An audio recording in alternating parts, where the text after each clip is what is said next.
देखिए, कई लोग जो है प्रॉपर्टी खरीद रहे हैं, उनके लिए सबसे ज़रूरी सूचना है और नियम भी मैं आपको बताने जा रहा हूँ कि भाई अगर आप प्लॉट खरीद रहे हैं तो सबसे पहले तो मैं कहूँगा साथियों कि आप अपना डॉक्यूमेंट्स चेक करें।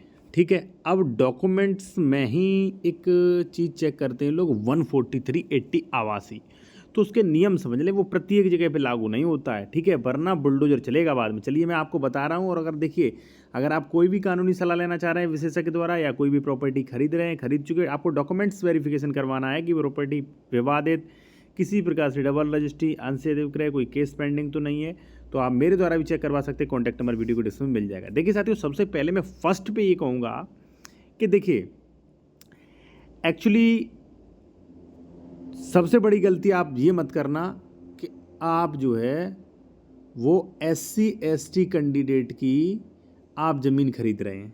ठीक है, कई लोग तो रजिस्ट्री पे आवासी लिखा वो खरीद लेते हैं, गलत। कई लोग 8143 मतलब खरीद रहे हैं।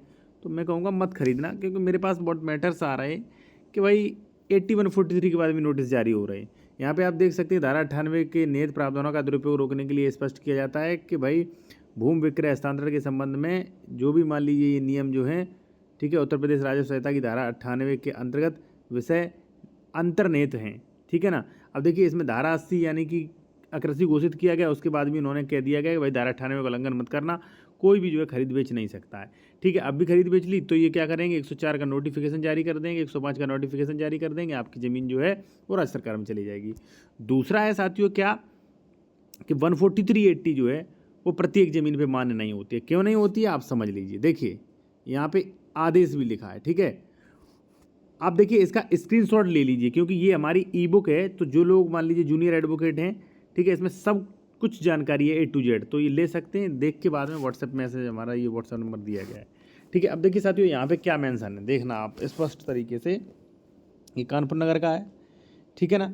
यहाँ पे लिखा है कि धारा 80 के तहत अकृषि घोषित किया जाता है। यह घोषणा केवल भू राजस्व की दृष्टि से की जा रही है यदि उक्त भूमि KDA यानी कि कानपुर डेवलपमेंट अथॉरिटी है। मैं आपको बता दूं, आपका कोई भी डेवलपमेंट अथॉरिटी हो सकता है। ठीक है, विकास प्राधिकरण हो सकता है, किसी अन्य प्रयोजन हेतु प्रस्तावित हो अगर, तो यह आदेश KDA के महायोजना के निहित प्रयोजन के अधीन होगा, यानी कि KDA के अधीन होगा, उसका आदेश इससे ज़्यादा माना जाएगा।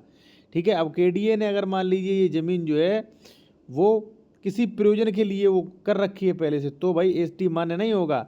ठीक है, तहसीलदार सदर आख्या दिनांक ये जो है अभिन्न अंग रहेगी, और ये जो है धारा जो है वहाँ पे पूरा बता दिया गया। देखिए साथियों, उन्होंने स्पष्ट कह दिया कि भाई हम करे तो दे रहे हैं 80, लेकिन ये हमारा 80 जो है वो महायोजना में निहित प्रयोजन के अधीन होगा, यानी कि उसके अधीन, यानी कि नीचे होगा ये, समझे। तो जो लोग केवल ये देख के खरीद रहे हैं प्रॉपर्टी के भाई ये जो है 80 है तो मत खरीदें, ये देख लें मास्टर प्लान में इसका उपयोग क्या, भू उपयोग क्या, ये देख लीजिए आप, वरना दिक्कत में फंस जाओगे। ठीक है ना।